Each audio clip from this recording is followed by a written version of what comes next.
परशुराम की बेटा दी कहाई, उन 9 महीना के बदले में 9 महीना के बदले में इतनो दे दे यो तारी।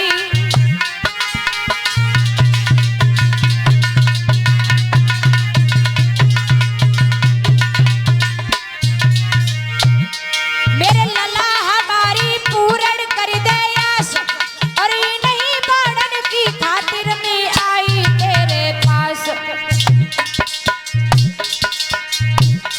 भैया सुनी मैया की बात, लला धरती पे गिर गो है। अब तो सुनी मम्मी की बात, करण धरती पे गिर गो है।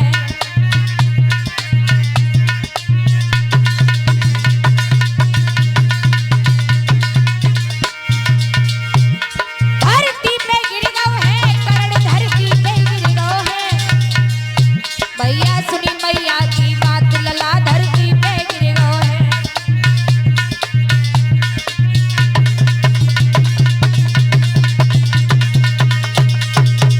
करण घस खा के जमीन पर गिर गया।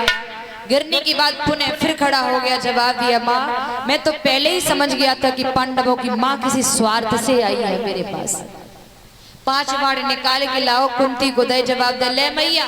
और सुन, अर्जुन मर जाता तब भी तेरे 5 रह जाते, अब मैं मर जाऊंगा तब भी तेरे 5 ही रह जाएंगे। लेकिन माँ जाते जाते वह अर्जुन से एक बात जरूर कह दिए। बोले कहा अर्जुन ने अपने जीते जी अपनी मैया को भिखमंगी बनाए दो, जवाब जरूर कह दिए।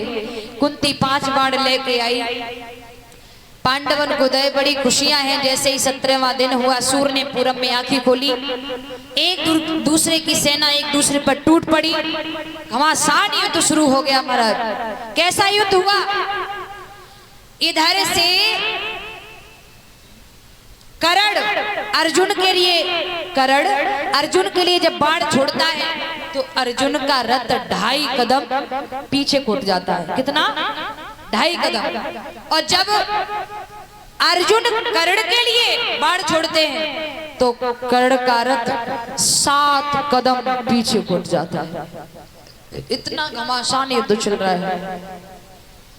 दोनों वीर लड़े मैदान, बसुदा थर थर कांप रही है।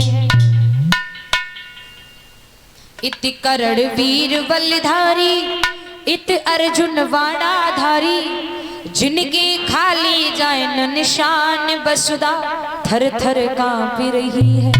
बसुदा मीन्स धरती। घमासान युद्ध हुआ। ऐसा युद्ध होते होते कर्ण के रथ का पहिया जमीन में धस गया। अब कर्ण के रथ के पहिया जमीन में जो धसा, इसका कारण क्या है? क्यों धसा? देखिए, परशुराम जो थे वो धनुष की विद्या सिर्फ ब्राह्मणों को देते थे, सिर्फ ब्राह्मणों को देते थे। कर्ण को जब ये बात मालूम पड़ी केवल ब्राह्मणों को ही देते हैं, तो कर्ण ने क्या किया? ब्राह्मण का रूप धारण किया और परशुराम के यहाँ पहुंच गए। छल से विद्या पाने लगे। एक दिन की बात, कर्ण बैठे हैं, परशुराम कर्ण की जंगा पर अपना सर रख करके लेटे हुए सो रहे हैं। एक भौरा आया, भौरा समझते हैं ना? भौरा, हाँ। एक भौरा आया, कर्ण की जंगा में काट लिया करके। इतनी तेज काटा कि कर्ण की जंगा से रक्त बहने लगा, खून बहने लगा।